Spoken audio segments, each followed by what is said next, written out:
So how did you end up in this particular area of business? Oh, it's straight. I was an electrical engineer, right, and ended up going to the Australian Patent Office in Canberra.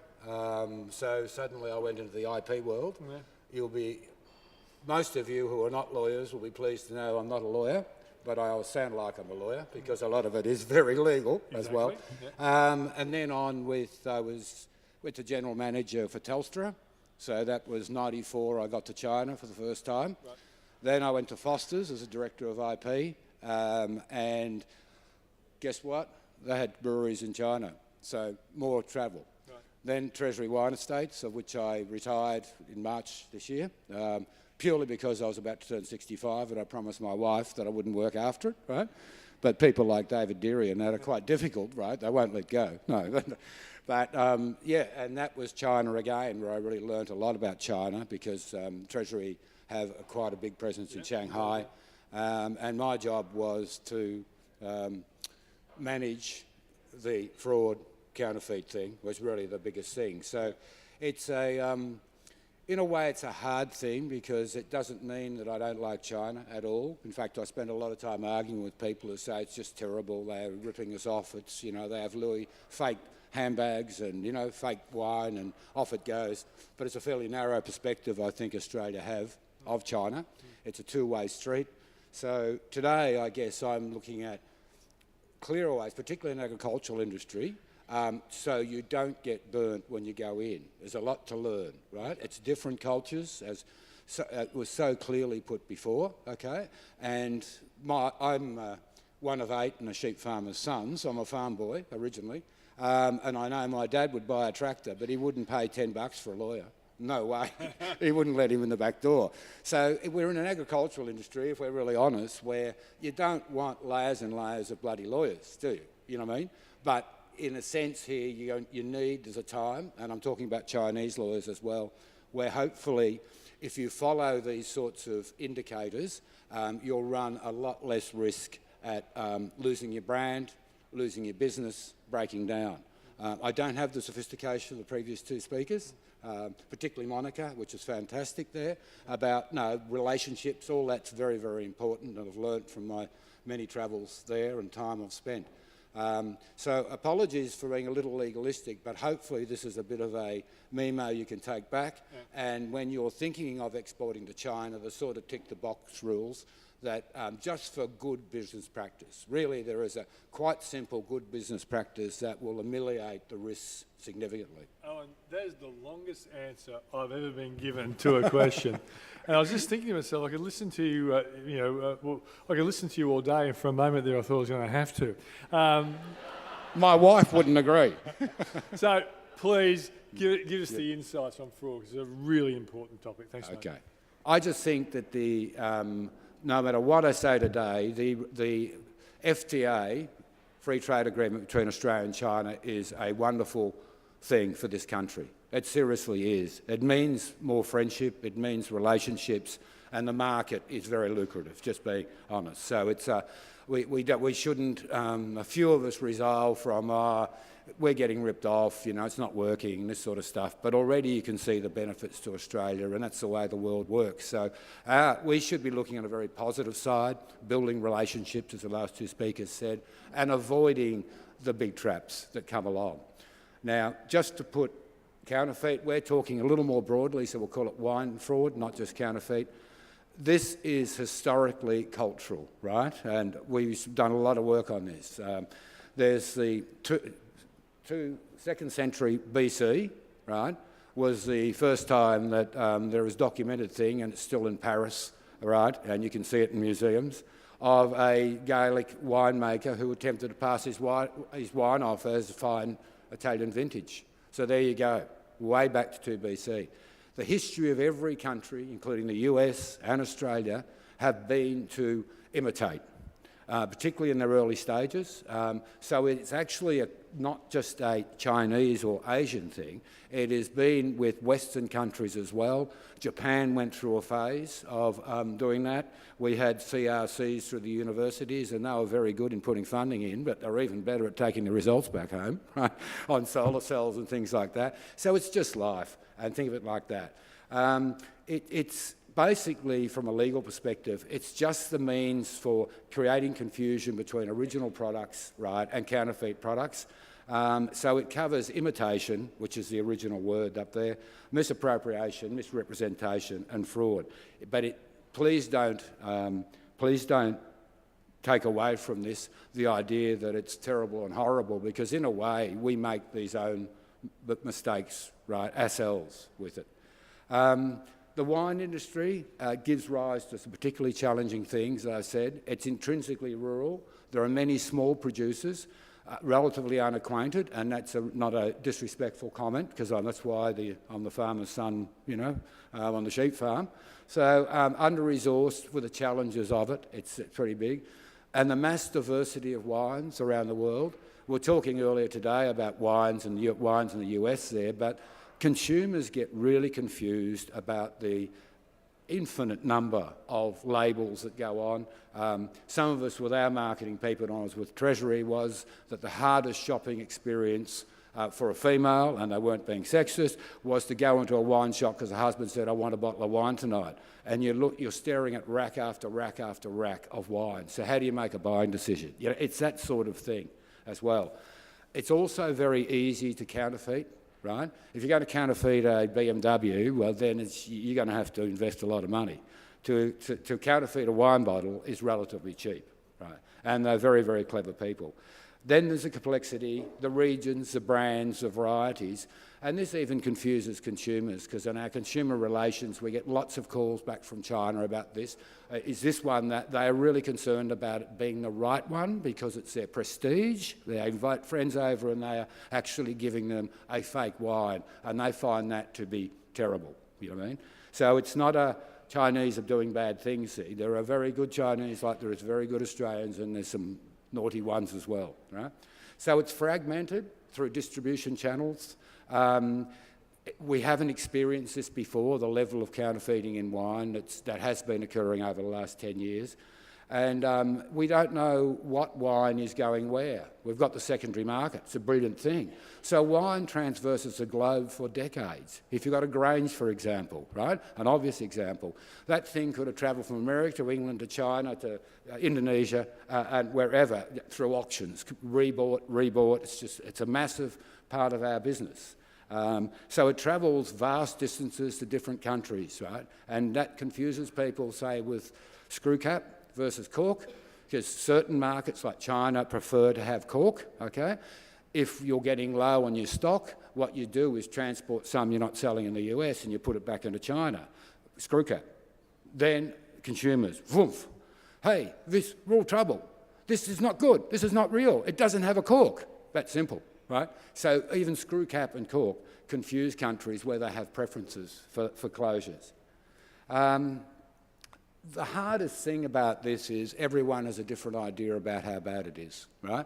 And I'm not that smart that I can tell you what is. And look at the ranges I've got there. Producer estimates 1 to 2% of all stock will be fake, okay? I should better stop saying fake, because Mr. Trump, you know, it's getting too bad. Yeah, false. Trade estimates higher, 4 to 5%. Marketing, 15 to 20, and you can understand marketing, because if you're not meeting your target, you know, it's pretty easy to say, oh, it's because of the bloody counterfeit problem. You know what I mean? I didn't sell enough. I'm just being honest.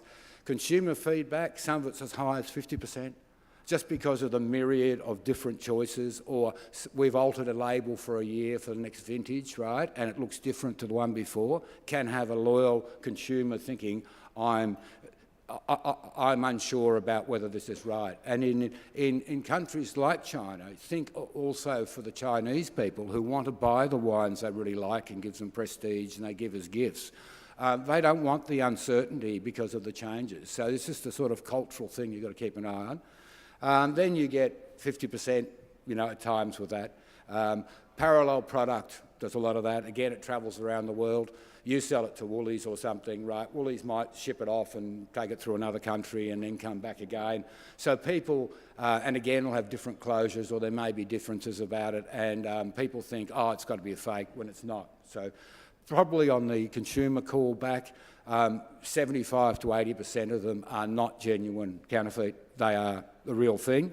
they've been poorly handled, or they're carrying they came from the American market after it was sent across from England and all that sort of stuff as well. So that's something to bear in mind. OECD is the best guide we've got to how bad is the fraud problem or the counterfeit problem, and it's pretty stark there. You can't walk away from it really. Where the most originate, 63.2. That include Greater China with Hong Kong. Taiwan, interestingly enough, I've only ever had one problem in my 41 years of working in this business from that country as well. It is just doesn't appear to do it as well. So that's pretty high, isn't it? Around getting to the 85% thing is where it's going, and that's who suffer the most. The states up the top. We don't even get on the chart there, but you can get the sort of general picture. Various manifestations. When people say counterfeit, it really needs explaining, okay? It can be like this. Your classic is a complete replica of the genuine product. You make another bottle, right? You make closures, okay? You do everything, imitate every element. That is rare, but still does happen with really top end, okay? If you're talking a Lafitte, something along those lines, a Grange, you're going to run into that. Recreation by using a closely related brand name. Treasury wouldn't be happy if I did these things, but there was a Ben Folds case. I was on my 30th wedding anniversary in Rome, woken up at 1 o'clock in the morning when that hit the internet and went around. These were perfect replicas at the biggest wine fair, Chengdu, right? God, my God, when did I get married? It was a long time back, okay? Yeah.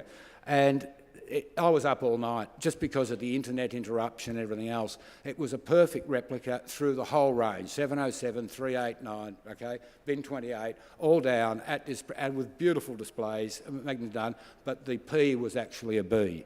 And if you looked at it, and it's still on the internet if you go and Google it, it's the famous P that just had one extra curl down the bottom and you ended up with Ben Folds. So the Ben Folds one still resonates to this day.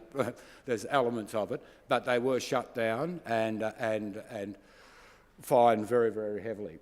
So that's another way you can just do it. Relabeling, particularly if you've got a range where there are similar labels and, again, you get the sort of bin number thing at TWE. All you need to do is to buy a bin 28, right, for $25 or something in China, put on a 389 or a 407 label, and you're looking at $120 Oz, okay? That is irresistible if I was one of these people.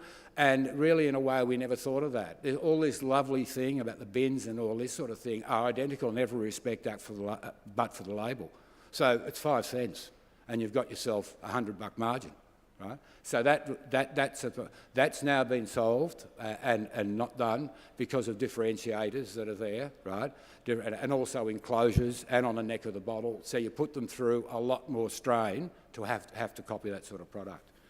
Relabelling well-known genuine products, okay, with more premium ones, right?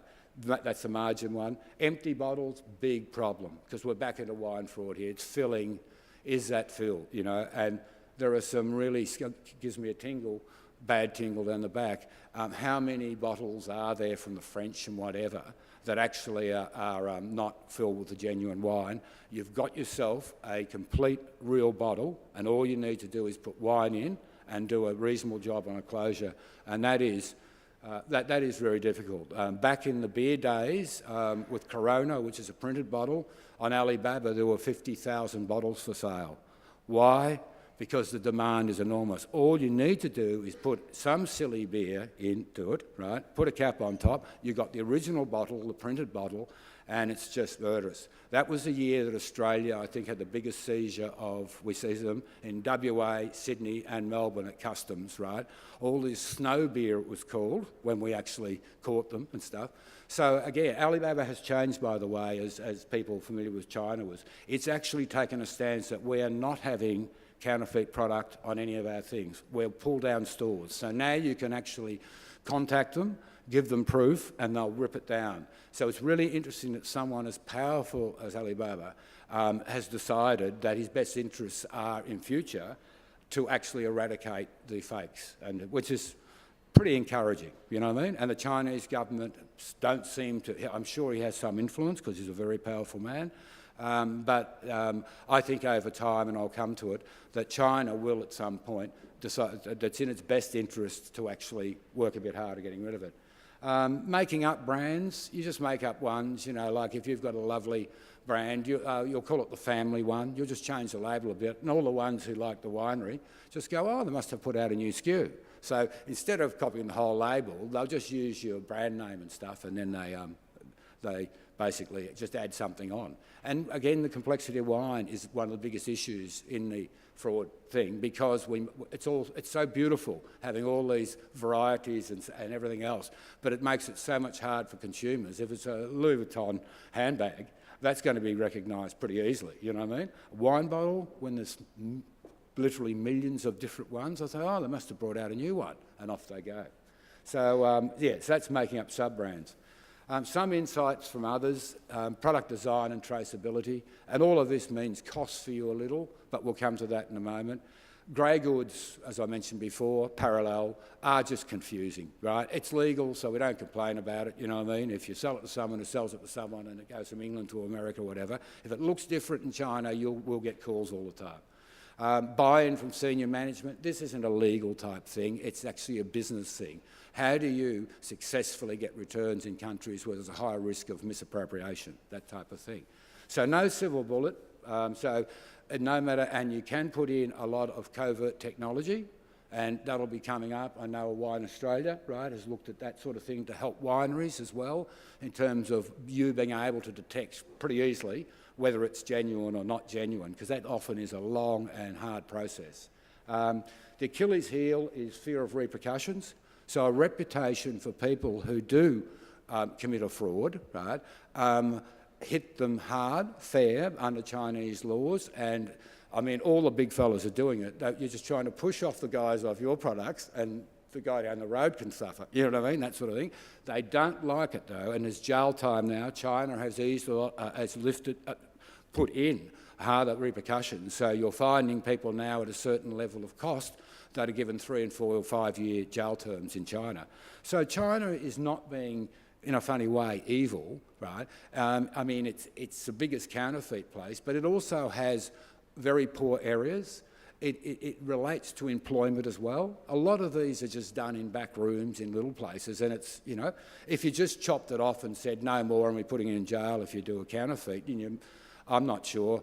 Monica she would tell me, but I imagine you could have some uprest in China by the masses. They're not earning 80,000 US in Shanghai, right? They're living off very more, and in a way, it's a survival thing by taking to a market something's fake and that sort of thing as well. So you need a really good communication strategy, particularly with the media and consumers, and we are very honest with them when we talk to them about that. We accept the fact that there are some, and we don't want local staff investing in it, obviously. It can be dangerous. Now, the major issue that Australia's facing in the wine industry is that we're not registering our brands in China at the right time. Now, sorry it's a bit legal, but we have a different system. In Australia and most countries, the first one to invent the word, to use it, is the legal owner. In China, first person to the Trademark Office, okay, in time. So if you're selling your brand in Australia and you have not registered in China, they'll check your website. Don't worry, we've got heaps of evidence of this. They'll run a check against who has registered their trademarks. When you haven't, they'll register it, put it in a box, and wait for you to start one day to be sending wine to China. Once you start, you're not the owner of your own brand. And that is something that the West has rallied strongly against there, particularly America, about that, okay? The Chinese government, though, are moving. They have introduced a thing called bad faith. They haven't changed their law. Most of the trademark countries in the world is the genuine owner who created it, which is right, morally right. Not the first person to get to the door, you know, on Friday night and you miss out because you're Monday morning because someone else pinched it, you know what I mean? They added bad faith. If we can prove that we have had that for a long time and we had, it's pretty important, had sold it in China, then you've got pretty good court outcomes there where they'll take it off and said you did that in bad faith because that person was selling their brand in China And along comes Johnny come lately who registered it and says, well, it's mine because I've got a registration at the Trademark Office. So that is I know a technical legal thing, but it's really, really important. I've fought for cases for 11 to 15 years, right, in China, non-stop, okay? I love it in a way because I'm just saying you're just wrong. So, you know, it's that Aussie thing. I'm not going to let go of you until you get it back. But it's very painful, right? Whereas, I'll come to in a moment, if you just follow a couple of procedures before you go in, okay, or when you develop a brand, it will save you all those years of fighting in courts and hoping at night that you're going to get a positive decision, okay? So it's, and here's the one I mentioned, the 46 different brands. He just sits there registering. He checks your website, he checks the Chinese website, sees it's not registered and just goes, register, register, register, and then just waits. Doesn't matter. Chinese are very patient people. 5 years later, when you go in there, you find out that all your brands are actually owned by another bloke, right? So it's pretty hard. The other issues around it, and this goes against, I guess, the last discussion where Australians have got to learn how to welcome Chinese, make them their guests, and I think that is terribly true. But we do have problems from people visiting famous wineries with global reach, right, and having photographs of the winery and the winemaker, okay, and also the viticulturalist at times, and they put them on their website. Now, that attracts a lot of consumers because they think they have an official association. Do you understand what I mean? Now, that's not uncommon, and it's very hard. I'll just say this one bit in my days at Treasury. We thought about at McGill that maybe we don't have photos, but that's not good for reasons we have in the last thing. I mean, you want to welcome people. You don't want to say, no, you can't take a photo of McGill because you're going to you might put it in your website and, you might have Peter Gago sitting there right next to it as well, and they go, oh, this is an affiliation. So it's very clever. Bulk wine, scary. No one's got any idea about how much of this is. There it talks about 213, 20 Bordeaux, Burgundy, 20%. I personally don't believe that figure, but I may be wrong, okay? Because that's a lot of, French wines that are sent abroad at premium wines that 20% of them, 1/5 of them may not be carrying the GI, right, that's on the label, right? The wines come from elsewhere. But it does happen, whether it's 20 or 10. No one keeps figures, really. It's really hard to in this sort of thing. But there you've got a couple of reports on major rings, $6 million, right, fake wines and spirits, okay? Just refilling empty bottles. You've got a genuine bottle. You've got to do something about genuine bottles. We have collections because genuine bottles take them a long way down the road. They just fill it with some other junk and you're off and away.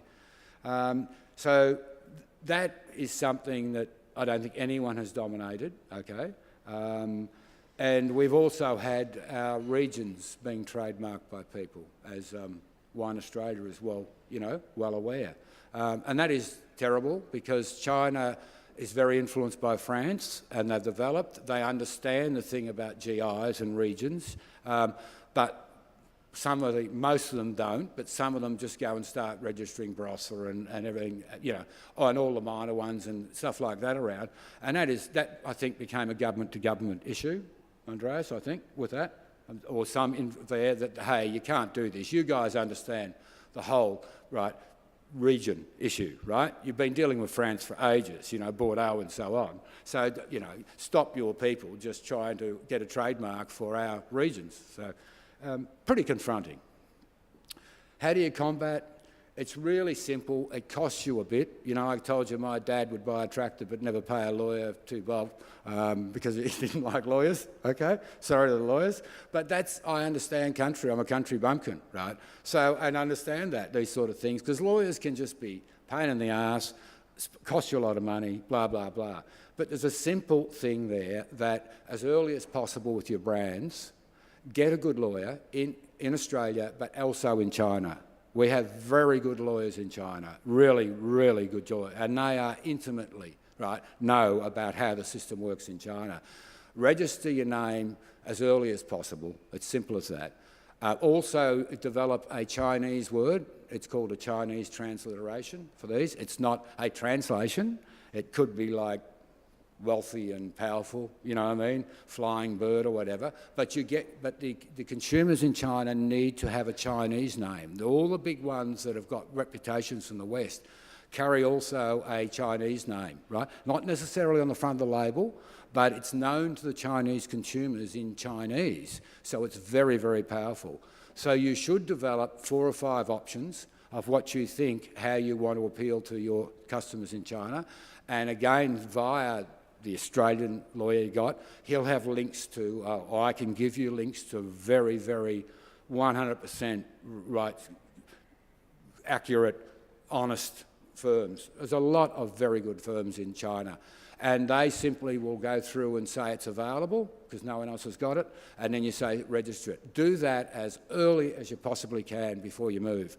Then all that rubbish about you not owning it and someone else doing it just gets washed down the drain. So it's in a way a disciplinary business practice to do it. It's not about the money it did. The money you pay for a registration is small. You might pay $2,000, right? And $2,000 in China. But you probably saved yourself hundreds of thousands of dollars if someone else had got hold of it. So that's pretty simple. And I know it sounds a bit heavy. I've got to get myself a Chinese lawyer. But Wine Australia, Andreas, to be fair to say, would be, if you contacted them, or if you contacted me, I'm quite happy to give you a list of ones to pick from that have the highest integrity, right? And use whatever. I'm not talking about my business, not trying to make money out of this. I'm just saying it's so serious that I'm quite happy to do it for nothing and give you 5 names, and you can go to them and say, Owen told you, okay? And you'll take a lot of worry out of your life and a lot of misery, right, in terms of trying to get into the market. The benefits, then you put a system in, I guess. You monitor the Chinese Trademark Office. It's fully online. We have a poor chappie that sits there, and it's a manual thing. Every month they put the listing of new ones. He goes through the listing to find any possibility that's related to your products. We just had to do it. It's the only way. So the poor bloke's got to read gazettes, you know. It's not electronic. He's got to read the Gazette every month. But if you get it early, your chances are much better, right? And you can do something about it.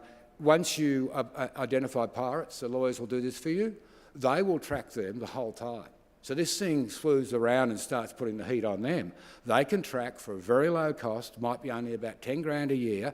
Though once you've got and the courts don't like it when people have been found guilty and they're at work again, then they might get really long drive time. They can track them very, very easily at low cost. So you'll know when a pirate's taken your name. So that sort of thing again, just a business process, right? So forget hating the lawyers, just get a bloody good one and just get them doing those simple things. Registering your name, checking where you can do it, and you'll just sleep a lot better as well. We collect infringing evidence completely, and it's always stored because we can use it against them if they repeat again. So it's a network basically where you need a legal firm in there and an IP specialist, right? Not that expensive. And you build relationships with the on-site sites. Tmall, the big ones I'm talking about, are all going into pull down now. If you can, you give them your trademark certificate to them, and you know the stores online, there's heaps of people with stores there. As soon as you detect that they're selling fake product, okay, you said they've got all the evidence of your rights, you put it with Tmall or whatever, and then you, Alibaba, and then they pull it right down. So it just goes instantly, right? You're not allowed because we've got you've given them the proof that you're the owner, and they're selling shonky stuff on their sites. And that's a really important step forward when you find that the commerce in China is actually moving towards eradicating this problem because it smears their reputation, right? Doesn't do any good for relationships and so on. I'm a bit of an optimist and I'm not a politician, so I may well be wrong. But I really believe that, and I'll come to it shortly, that one day China will just pull the pin on this and it'll be all over, full stop. Just like the public servants who gave gifts, that hurt us a bit because a lot of them were wine. But no, public servants were giving lavish gifts to people, and it happened, I think, last year. Overnight, announcement of the Chinese government, crackdown. Same as what happened with the Macau and the Packers, you know what I mean, the guy who was jailed. All of a sudden when they move, they move. Not like us, you know, it's not like our Liberal and Labor in Canberra, which will take years of going nowhere. They've got the power to, when they decide, it just happens. So you have got bodies now that China's got, to be fair to it. It's got its Trademark Office, it's got the Appeal Office, it has the Administration for Industry and Commerce. They will go and do raids for you. If you take them the thing, they raid and seize people and then charge them. And then you've got the police, and it's very good to build relationships. I have to go to Shanghai. I don't speak a word of Chinese, but I go to the Shanghai PSB, Police Services Bureau. We sit down and talk with an interpreter, and he's a bit cross that all the brand people don't come to them quick enough because they get bonuses now for getting the counterfeiters. So you've got to build relationships as well with them. So now there's a lot of visitations regularly each year to the main police in different provinces to maintain the relationship and probably within 48 hours give them evidence to prove what you're saying to them, because then they go off, do the raid, go to court, put them in jail, and it's a win-win all around, and they get their bonuses for it. So they're giving incentives in China for the government bodies to actually behave properly, and it's happening, so it's improving as well. There's a little just picture. I won't speak too much more. It looks heavy, but it's not. It's standard practice. Anyone from medium to tall have those sort of arrangements running in China the whole time. It's just sensible. You've got your business. You've got surveillance agencies, right? People who snoop around, okay? James Bondy, all that sort of stuff. There's lots of agencies that are very ethical, right? And then just you need your IP lawyers and attorneys there. And it's not a big thing. This could be only 2 or 3. You know, it won't cost you a lot, but it's well worth doing. Other issues, be aware of laws, because China has laws that are different to Australia, and Australia have laws that are different. No one is at fault, okay? It can be, what's legal in Australia could be a serious offence in China, right? Genuinely, no tricks here. So when you're building your business relationships, you've got to be very, very careful, right, with who you partner with, right, for those sorts of reasons, right? There's sudden and instant shutdowns and restrictions that go on. Laws and regulations are changing very, very quickly. And there's also Australian bribery laws. Us Australian wineries suffer. If we go overseas and breach what is a breach in Australia, in a country where it doesn't have it, that is bribery. The lawyers in places like Treasury, that's what worries them the most. When we've got 80 people in Shanghai and they think, oh, well, you know, there's no laws here about this. No, for foreign markets, right, the bribery and corruption thing, Australian law means that you cannot do that and you can be shut down. You know what I mean? England have those laws as well. So you've got to be very, very careful that if you do a thing that counters English law, even in other territories, you could be in serious trouble. So, in other words, it's just behave well, yeah, with this sort of thing. Don't try and do trickeries and stuff like that. And it's interesting that everyone struggles with entry to China, but one of the wisest Chinese people that I've known has said to me, the bigger problem is exit. You enter into a venture or a business relationship, okay, it's one thing for it to fall out, but sometimes you can never extricate yourself. Your partner may well have been playing games with you, and you're stuck, right? You're kicked out. So more of his work comes from helping people to exit because they can't exit. The business is broken. The other guy's taken the 100% if you had 50-50, right? And you just can't go anywhere. So just be aware of that as well. Where to seek assistance? We do have a fair bit now. The government's done well. DFAT, Wine Australia, obviously, because Wine Australia is our pillar about the authenticity, and the Australian wine is in very high standing by knowledgeable people around the world. And so while it's a regulator, it's a really important part. And I'm not saying that to be nice to Wine Australia.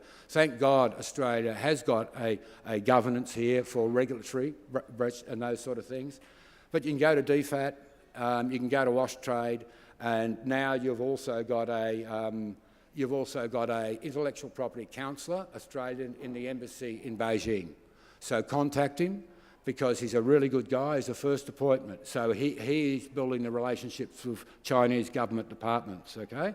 And he's simply there to help you when you've got problems in China. He'll take them to government, for example. So that's promising. It's only early days. I think that's it. Okay, great.